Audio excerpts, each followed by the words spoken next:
Bonjour tout le monde, j'espère que vous allez bien. Aujourd'hui on se retrouve pour une nouvelle vidéo que je n'ai jamais proposée sur ma chaîne.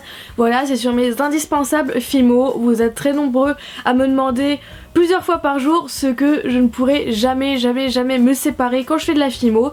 Donc aujourd'hui je vous montre enfin tout ça. Donc d'après moi déjà la Fimo commence par le support. Donc mon indispensable à moi pour le support, c'est une plaque de carrelage. Voilà, donc je filme absolument tous mes tutos sur cette plaque blanche, voilà. Donc où je me suis trouvée, j'étais à Brico, en fait je ne l'ai pas payé. J'étais à Brico et j'ai demandé s'ils avaient pas des chutes de carrelage dont ils pouvaient plus vendre, des fins de série ou genre de choses. Et les gars super sympas, ils ont été me trouver ça. Voilà, donc voilà, vous pouvez demander. Donc là vous voyez que c'est un échantillon gratuit, en fait, un échantillon gratuit. Et en fait voilà, vous pouvez demander aux vendeurs s'ils n'ont pas des restes, des bouts qui ont pété, qui peuvent plus vendre, des fins de série ou genre de choses. Et en général les gens dans les magasins de bricolage sont plutôt assez sympas, je trouve. Du coup un vendeur m'a gentiment offert cette plaque. Et au fur et à mesure de l'année je me suis retrouvée avec 5-6 plaques de carrelage à force de demander comme ça. Voilà, donc je n'ai pas payé des plaques. Et puis même il y en a une que j'ai retrouvée où c'était le reste de carrelage de ma salle de bain. En vrai voilà, vous demandez, moi j'utilise tout le temps une plaque de carrelage, que ce soit pour mettre les créas au four, que ce soit pour fimoter dessus, etc. J'utilise toujours des plaques de carrelage parce que la Fimo n'accroche pas, c'est très facile pour décoller et tout. Enfin bref, voilà, pour moi c'est mon indispensable pour le support. Après j'ai plusieurs autres indispensables pour le modelage tel quel. Donc déjà c'est le fameux rouleau, donc j'en ai un en acrylique et plusieurs en inox. Personnellement je préfère les rouleaux en inox, après voilà c'est question de préférence. Il n'y a pas de défaut de plus sur les acryliques, mais voilà c'est juste que je préfère en inox. Mais pour le début, si vous commencez la Fimo, vous n'êtes pas obligé d'acheter un rouleau. Par exemple, parce qu'en fait ça coûte à peu près 10 €, voilà c'est quand même pas donné. Vous pouvez utiliser par exemple un ancien tube de médicaments, ça fait très bien l'affaire et j'ai commencé avec ça. Ensuite, indispensable numéro 3, c'est un set de lames. Voilà, ça je me suis acheté très tôt quand j'ai commencé la Fimo, parce qu'au début j'ai commencé avec un cutter, c'était pas forcément très pratique, et j'ai très vite acheté le set de 3 lames, donc une lame rigide, une lame souple et une lame crantée. Voilà, ce qui est cool, la lame rigide j'utilise vraiment tout le temps dans tous mes tutos sans exception, pratiquement. Ensuite la lame crantée était très cool pour faire l'effet croquet ou genre de choses, et la lame souple aussi très utile par exemple pour faire le Mica Shift ou voilà, c'est vrai que la souple j'utilise beaucoup moins, mais rien que pour ces deux lames je trouve que ce set en vaut vraiment la peine. Et pour compléter ça j'utilise aussi très souvent une petite lame, donc voilà cette petite lame provient de chez la petite épicerie. Vraiment c'est une lame pour les lames, mais juste que des fois quand vous faites des petites créations je trouve ça beaucoup plus pratique d'utiliser une petite lame ou un scalpel par exemple plutôt qu'une très grande lame. Indispensable numéro 4 pour moi, ce sont les cure-dents. Voilà, bon je pense qu'il n'y a pas besoin de détailler plus que ça. Les cure-dents on utilise vraiment tous les jours, j'utilise tout le temps, que ce soit pour appliquer de la chantilly, que ce soit pour appliquer tout ce que vous voulez. Voilà, les cure-dents pour moi est un indispensable. Indispensable numéro 5, c'est un set que j'ai acheté aussi très rapidement. C'est un set de 10 outils en bois, comme celui-ci, avec un petit truc comme ça avec des, je sais pas, du fil de fer au bout je dirais, qui était dedans. Donc voilà, ça fait 11 outils en tout. Donc ça c'est juste avec un petit bout, là par exemple c'est très facile, très pratique pardon, pour texturer. Et ce set en bois c'est absolument très pratique pour le modelage. Donc en fait c'est à double embout, il y a un bout là et un bout au-dessous. Et j'ai failli me planter le pied. En bref, j'utilise pas tous les ustensiles, par exemple celui-ci j'utilise pas vraiment. Voilà, mais après il y en a, franchement j'utilise pratiquement tout le temps. Par exemple les aiguilles, donc il y en a deux qui ont des aiguilles, ça j'utilise tout le temps. Après il y a des espèces de petites spatules pour modeler, voilà c'est très pratique. Voilà, en plus les bouts ils sont coupants, donc voilà c'est cool. Là effet brosse à dents, là vous pouvez faire des trous, voilà c'est vraiment très pratique. Là vous avez un semblant de scalpel, je dis semblant parce que maintenant à force de l'utiliser le mien il coupe plus trop, voilà faut aiguiser tout ça.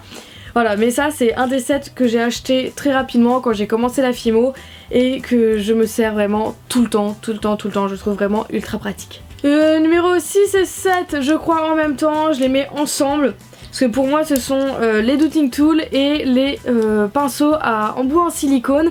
Alors pourquoi je les mets dans mes indispensables? c'est parce que je les utilise très souvent. Donc évidemment pas la peine d'avoir autant de ducting tool, moi j'en ai acheté 2 en vrai, tout le reste c'est des cadeaux de fournisseurs ou de cadeaux en général. Voilà, donc c'est vrai qu'il n'y a pas besoin d'avoir autant de ducting tool, je vous l'accorde. Mais par exemple je dirais au moins d'avoir 2 couleurs différentes.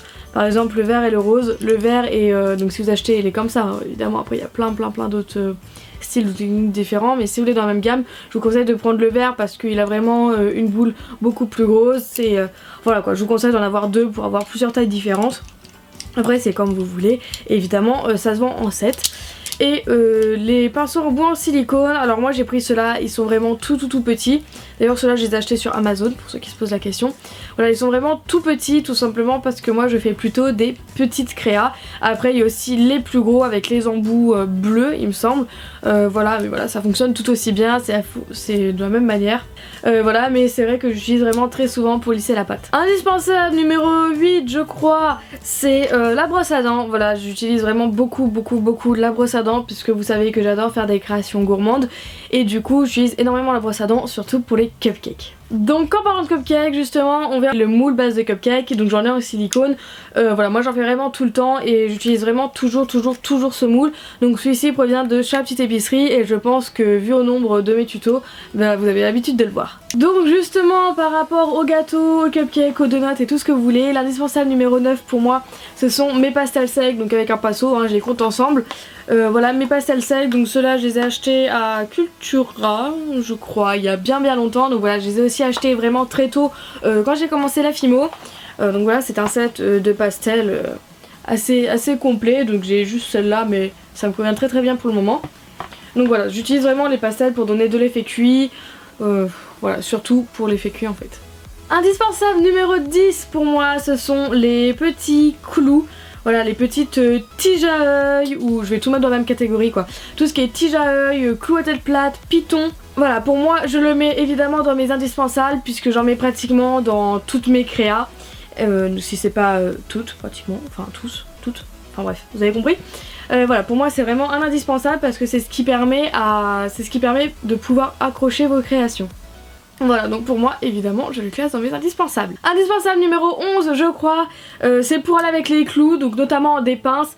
Voilà c'est vrai que je les ai utilisées direct. Voilà dès que j'ai commencé la Fimo j'ai tout de suite pris des pinces tout le temps et c'est vrai que je m'en sers tout le temps, que ce soit pour m'aider à mettre les clous dans les créas ou pour que ce soit pour monter mes bijoux. Voilà donc je classe mes pinces dans les indispensables. Mes indispensables 12 et 13 je les mets ensemble, c'est de la colle forte et du vernis Fimo. Alors de la colle forte pour pouvoir coller tout ce qui est python, clous etc et pour que ce soit bien accroché, et j'utilise quand je monte mes bijoux par exemple pour coller sur des supports de bagues, enfin voilà quoi, de la colle que j'utilise vraiment tout le temps. Et le 13, le vernis Fimo brillant. Tout simplement parce que j'adore vernir mes créations, j'adore quand ça brille. Du coup je vernis absolument toutes mes créas, mais évidemment ça c'est facultatif, hein. Ça dépend si vous voulez du mat, du brillant etc. Mais bon moi puisque je vernis absolument toutes mes créas, je le mets dans mes indispensables aussi. Indispensable numéro 14 je crois, c'est la faux chantilly. Voilà j'adore la faux chantilly, donc là j'ai de 2 marques, j'ai de la marque Wipam et de la marque de la petite épicerie, bon il n'y a plus d'étiquette puisque voilà, elle est bien utilisée. Voilà, de la fausse gentille blanche parce que voilà, j'ai plein d'autres couleurs, mais c'est vraiment la blanche que j'utilise tout le temps, que j'utilise pour mes cupcakes, pour mes gâteaux, pour voilà, pour plein de créas. Donc évidemment avec la petite douille qui va avec, hein, donc, mais j'utilise pas à chaque fois. Par exemple si vous avez vu mon tuto sur la forêt noire, je n'ai pas utilisé la douille. Donc voilà, mais bon la chantilly pour moi c'est un indispensable tout simplement. Alors voilà, cette question de flemme, c'est que je n'aime pas faire la chantilly moi-même. Voilà tout simplement. Donc après j'ai testé plein de chantilly, mais pour moi la meilleure chantilly de toutes que j'ai pu tester en manière de rendu, d'application etc. Pour moi la meilleure c'est celle en douille, enfin en douille, en pochette. Comme ça voilà, je trouve que c'est celle qui rend un meilleur rendu et qui est le plus simple d'utilisation et aussi qui est le plus simple pour nettoyer, parce que oui il faut penser à ça. Et le 15e indispensable, qui est aussi le dernier que je vais vous montrer, ce sont les lingettes bébés. Voilà, je pense qu'il y en a qui s'y attendaient. Voilà, pour moi les lingettes bébés c'est vraiment un indispensable à avoir, c'est quelque chose qui coûte absolument pas cher. Vous prenez du premier prix, hein, à moins d'1 euro, à Carrefour vous en avez à 80 centimes, ça fait très bien l'affaire. Donc voilà, franchement, ce lingette bébé, je m'en sers tout le temps pour laver mes mains, pour laver mon matériel, pour laver mes créations, voilà, pour enlever tout ce qui est poussière, pour les lisser, pour enlever toute la couleur qui est passée sur notre couleur. Voilà, j'utilise vraiment de la lingette tout le temps, tout le temps, tout le temps, tout le temps, tout le temps. Même si vous ne voyez pas dans mes vidéos, dès que je change de couleur, dès que j'ai fini de fimoter ou dès que je commence. Parce que voilà, je lave mon matériel avant et après de faire de la fimo pour être sûre. Voilà, c'est vraiment ce que j'utilise tout le temps en fait. Donc voilà, je pense que vous les connaissez et que je vous en ai suffisamment parlé dans mes vidéos. Donc voilà, la lingette pour moi est mon 15e et dernier indispensable. Donc voilà, je vous ai présenté pour moi les 15 indispensables Fimo. Donc évidemment c'est un avis personnel, hein. Voilà, c'est mon avis à moi, ce que j'utilise vraiment tout le temps et dont je ne pourrais absolument jamais me passer quand je fimote, parce que j'ai toujours fimoté avec ça. Mais comme je vous l'ai dit, par exemple, vous pouvez remplacer les lames avec un ancien cutter que vous avez dans votre garage, que vous avez bien nettoyé. Par exemple, pour remplacer le rouleau, vous pouvez utiliser un ancien rouleau de PVC ou un ancien rouleau de médicaments. Voilà, ça fait absolument très bien l'affaire. Pour remplacer la plaque de carrelage, si vous en avez pas, vous pouvez utiliser du papier sulfurisé, puisque la Fimo ne colle pas au papier sulfurisé. Donc voilà, pour les pastels secs, si vous n'en avez pas, pour colorer, faire un effet cuit, vous pouvez utiliser par exemple des anciens fards à paupières que vous n'utilisez plus pour vous. Voilà, c'est important de consacrer juste pour la Fimo. Après le reste, je pense que c'est abordable. Voilà. Enfin, c'est tout ce que j'ai à vous dire. Pour la chantilly, comme je vous l'ai dit, c'est question de flemme, mais vous pouvez très bien la faire vous-même avec de la Fimo et de l'eau. Voilà, ça peut fonctionner très bien. Pour le moule à base de cupcake, évidemment, si vous ne voulez pas faire de cupcake, ça sert à rien d'avoir un moule. Donc voilà, c'est pas vraiment des indispensables pour tout le monde, mais voilà, ce sont les miens. Donc j'espère que vous aurez bien aimé cette vidéo, que vous aurez vu les outils que j'utilisais vraiment tout le temps, voilà, donc je pourrais absolument pas me passer. Et vous, si vous voulez, vous pouvez me dire vos petites astuces à vous pour remplacer mes indispensables, parce que je sais que la Fimo n'est pas donnée et que les outils aussi ne sont pas donnés non plus. Donc si vous avez des petites astuces pour économiser ou pour remplacer le matériel dit de base en Fimo, je vous invite à commenter cette vidéo et à me dire aussi vos indispensables à vous. Voilà, parce que c'est aussi intéressant de voir ce que chacun utilise au quotidien. En tout cas voilà, je fais plein de gros bisous, j'espère que cette vidéo vous aura plu, on se retrouve bientôt pour une nouvelle vidéo. Salut!